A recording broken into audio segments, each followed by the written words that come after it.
आप सभी लोगों का स्वागत है फिर से एक बार इधर क्रिक जोन में। आशा करता हूँ आप सभी लोग सही सलामत होंगे और शुरू करते हैं आज का वीडियो, जो कि आज वो वीडियो है। हालांकि थोड़ी ही देर पहले भारत और पाकिस्तान का वो जो हाई वोल्टेज मुकाबला वो तो ख़त्म हो चुका है, तो इसलिए आज थोड़ा बहुत मौका मिला है आज प्रीव्यू वीडियो थोड़ा बहुत जल्दी बनाने के लिए। इसलिए मैं आज ही बता रहा हूँ जो यहाँ पे मुकाबला जो कल यानी कि 15 अक्टूबर को जो मुकाबला होने वाला है, यानी कि रविवार को वो मुकाबला होगा। सुपर संडे भी हो सकता है, जहाँ पे अगर आप देखें तो इंग्लैंड बनाम अफगानिस्तान, वो कहाँ पे मुकाबला होगा, वो होगा दिल्ली में और अरुण जेटली स्टेडियम में, जहाँ पे फिलहाल 2 मैचेस खेल चुके हैं, जहाँ पे बहुत ही बड़े बड़े स्कोर्स देखने को मिले हैं। उतने गेंदबाजों को उतना मदद नहीं जितना पहले मिलता हुआ करता था, लेकिन इस वर्ल्ड कप में जो रिले करने के बाद पीछे जैसा वो अपना अंदाज दिखा रही है, उसके हिसाब से अगर देखें तो हर मैच में 300, 350, पौने 400 के करीब बन सकते हैं। ऐसा पिच, सपाट सा पिच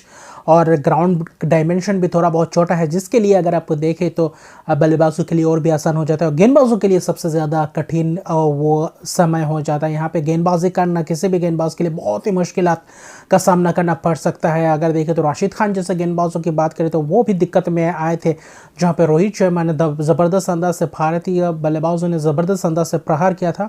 और यहाँ पे हालांकि मुझे लगता है जैसा कि पिच खेल रही है, जैसे कि 2 मैचेस में देखें, इस मैच में भी वैसा ही दिखेगा कि बल्लेबाजी के लिए पूरी तरीके से अनुकूल है और गेंदबाजों को इसलिए थोड़े बहुत शायद बैटिंग तगड़ा करे, क्या बैटिंग डेप्थ करेंगे अफगानिस्तानी टीम, क्योंकि ये अभी नीचे कि अगर पॉइंट्स टेबल में देखें तो 10वें पायदान पे है, तो वो चाहेंगे एक जीत के साथ एक मोमेंटम को शुरुआत करें। और ये अफगानिस्तान की जो टीम है, ये टीम पूरी तरीके से दुरुस्त टीम है और अच्छा खासा टीम दिख रही है। जो स्पिनर्स वो ज़बरदस्त तगड़े हैं।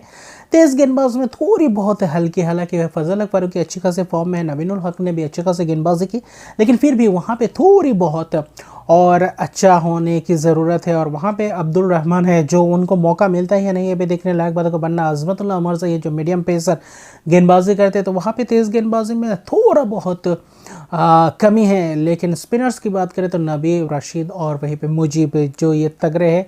लेकिन बैटिंग में अगर आप देखें तो रहमत शाह, गुरबाज और इब्राहिम जदरान के बाद अजमतुल्लाह शायद, हालांकि देखें तो अजमतुल्लाह भी अच्छा खासा बल्लेबाजी करते हैं, नजीबुल्लाह जदरान, और आप देखें तो मोहम्मद नबी, तो वहाँ पे थोड़ी बहुत और तगड़ा बल्लेबाजी करना पड़ेगा और शुरुआत अच्छी तरीके से देना पड़ेगा। और किसी टॉप 3 के किसी एक बल्लेबाजों को एकदम देखें तो आखिर तक खेलने की कोशिश करनी पड़ेगी और बाकी उन बल्लेबाजों के साथ बल्लेबाजों को उनके साथ रहकर बल्लेबाजी करवाना पड़ेगा, तभी जाके अफगानिस्तान एक अच्छे बड़े टोटल और बड़े टारगेट को अचीव कर सकती है। तो इसलिए ये चीज़ अभी सिर्फ 2 ही मैचेस हुए, 2 मैचेस में थोड़े बहुत बुरी तरीके से हारे, तो इसलिए इस मुकाबले में उनके पास एक अपॉर्चुनिटी है।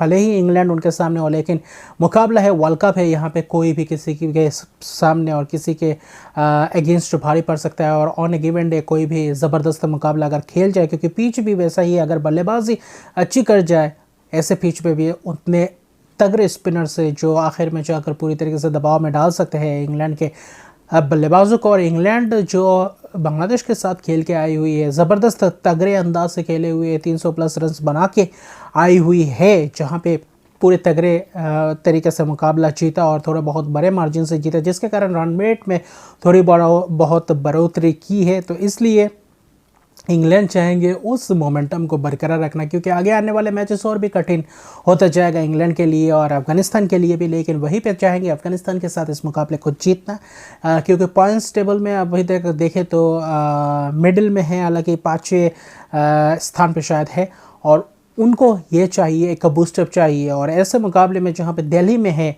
मुकाबला, यहाँ पे एक तगड़ा विकल्प हो सकता है, तगड़ा एक ओपोनेंट हो सकता है अफगानिस्तान के लिए, जिससे उनका खेल का अप्रोच है वो तो तगड़ा ही होगा और यहाँ पे बड़े बड़े रन स्कोर बना सकते हैं। यह भी एक उनके लिए एक अपॉर्चुनिटी है, जहाँ पे दाविद मलान अच्छे लय में है, रूट पूरी तरीके से ज़बरदस्त फॉर्म में है, और वही जॉस बटलर और क्या बेन स्टोक्स की वापसी होती है इस मुकाबले में, ये देखने लायक बात होगा। बेन स्टोक्स हालांकि अच्छी तरीके से तो शुरुआत मिल रही है, लेकिन वो वो लय में अभी तक नहीं दिखे जो लय में बेस्ट होते। क्या पता कल इस मुकाबले में तगड़ा काम करते हुए दिखे। हालांकि अच्छे खासी रन्स बनाए हैं, लेकिन फिर भी जो अलग ही अंदाज में दिखते हैं, अलग ही जोन में दिखते हैं, वो अभी तक नहीं दिखाई दिया इस दोनों मैचेस में, भले ही रन्स बनाए हो। और वहीं पे हैरी ब्रूक, अगर बेन स्टोक्स नहीं खेलते हैं तो हैरी ब्रूक खेलेंगे, बाकी लिविंगस्टोन और क्या मोइन अली को वापसी करवाएंगे, ये देखने लायक बात होगा। और जबकि रेस टॉपली, सैम कारन, अगर देखें मार्क वुड, क्रिस वोक्स के साथ गए थे, तो यहाँ पे भी वैसे ही शायद प्लेइंग 11 के साथ उतरे, ये भी देखने लायक बात होगा, क्योंकि उतना स्पिनर्स को मदद नहीं मिलेगा, तो ये एक देखने लायक बात होगा। अगर बेन स्टोक्स की सिर्फ वापसी हो सकती है, सिर्फ बेन स्टोक्स की ही शायद वापसी हो इस मुकाबले में, अगर वो पूरी तरीके से खेलने के लिए तैयार है, वरना इस मुकाबले में भी वैसे ही प्लेइंग 11 के साथ शायद इस मुकाबले में भी उतरे, या फिर एक आध स्पिनर्स थोड़े बहुत। हालांकि लिविंगस्टोन और आदिल रशीद के साथ ही जाना पसंद के 2 राशिद आमने सामने रहेंगे, ये भी एक अच्छा बैटल देखने को मिलेगा। और वही अफगानिस्तान का अप्रोच कैसे रहता है, टॉस अफगानिस्तान के लिए ख़ास तौर पे फैक्टर रहेगा, क्योंकि चेज़ करते हैं या फिर बल्लेबाजी करते हुए, पहले बल्लेबाजी करते हुए रन स्कोर बोर्ड में अच्छे तरीके से रन सेट कर पाते हैं। मुझे लगता है जैसे कि बैटिंग लाइनअप है, उनको चेज़ करना ही मुनासिब रहेगा उनके लिए। और पहले गेंदबाजी करके आप देखें कितने रोक सकते हैं, अपनी स्पिनर्स के ऊपर उतना प्रेशर नहीं रहेगा, तो वो कितने रन्स के अंदर रोक सकते हैं, ये एक उनके लिए चुनौती रहेगा। लेकिन फिर भी देखें तो चेज़ करते हुए इस पिच पे, ऐसे मैदान में आप चेज़ करना ही चाहेंगे, तो अफ़गानिस्तान के लिए अपॉर्चुनिटी होता है। अगर टॉस जीता है तो मुझे लगता है वो गेंदबाजी करना है उनके लिए मुनासिब रहेगा। उसके बाद देखेंगे तो 300 सवा 300 होते हैं या फिर 270 का चेज़ करें, वहाँ पे आप तगड़े तरीके से शुरुआत भी कर सकते हैं। और अंडर लाइट अच्छी तरीके से गेंद भी आएगा बल्ले में, और वहाँ पे देखें तो अगर थोड़ी बहुत ड्यू फैक्टर आ गया तो वहाँ पे चेस करना थोड़ा और बहुत आसान हो जाएगा। लेकिन इंग्लैंड पूरी तरीके से इस मुकाबले में से 2 पॉइंट पूरी तरीके से किसी भी हाल में अर्जित करने को देखेंगे, वरना मुश्किल हो जाएगा फिर से टूर्नामेंट में वापसी करना।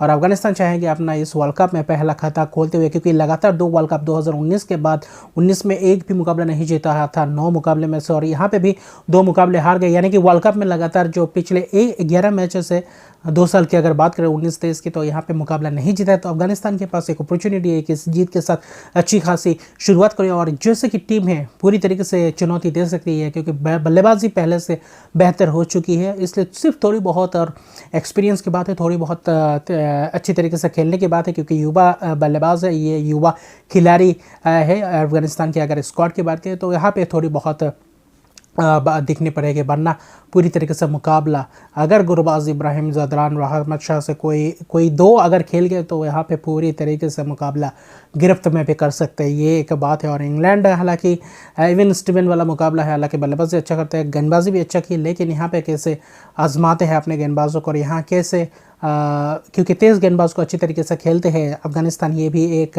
दिलचस्प बात है। स्पिनर्स के सामने जितना थोड़ा बहुत फंसते हैं, लेकिन तेज़ गेंदबाजों के सामने ज़्यादा कंफर्टेबल दिखाई देते हैं अगर आप बात करें तो ये भी एक दिमाग में रहना पड़ेगा एज एन ओपोनेंट। और वहाँ पे देखें तो दोनों ही तगड़े टीम है, दोनों ही भले ही हारे जीते, लेकिन मुकाबला तगड़ा होगा अगर यहाँ पे वही पिचेस मिले। यहाँ पे अगर वैसा ही कंडीशंस रहा तो यहाँ पे, क्योंकि एक दिल्ली में खेल चुके हैं अफगानिस्तान की टीम, जबकि इंग्लैंड की टीम नहीं खेली है अभी तक, लेकिन इसके लिए एक एडवांटेज होता है कि इस एडवांटेज को अपनी तरफ ला सकते हैं, ये देखने लायक बात होगा अफगानिस्तान के लिए। वरना ये मुकाबला ज़बरदस्त होने वाला है और तगड़ा मुकाबला होने वाला है। भले ही थोड़ा बहुत इंग्लैंड आगे है, लेकिन फिर भी देखें तो मुकाबले उस दिन पता चल जाता है जब मैदान के उतरने के बाद कौन कितना बेहतर खेलती है, किससे ज़्यादा अच्छा खेलती है, और कौन सा गेंदबाज कौन सा बल्लेबाज अच्छी तरीके से प्रदर्शन उस दिन अच्छे टच में दिखता है, ये देखने लायक बात होगा। और मेरा प्रेडिक्शन अगर मुझे बोले तो, हालांकि इंग्लैंड थोड़ा बहुत बेहतर है, ये तो भली भांति सभी जानते हैं, लेकिन फिर भी मैं जाना चाहूँगा अफगानिस्तान के साथ, क्योंकि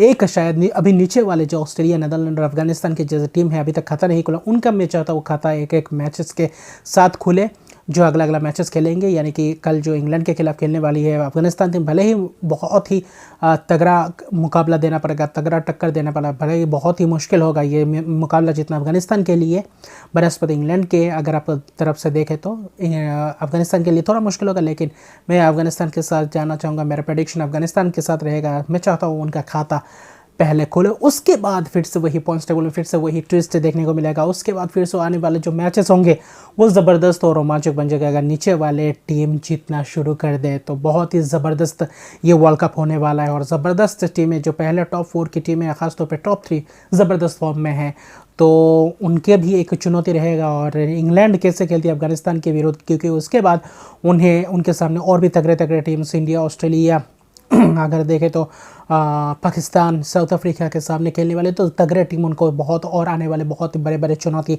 मिलेंगे। तो अभी के लिए इतना ही, मिलते हैं एक और रिव्यू वीडियो के साथ इस मुकाबले के बाद।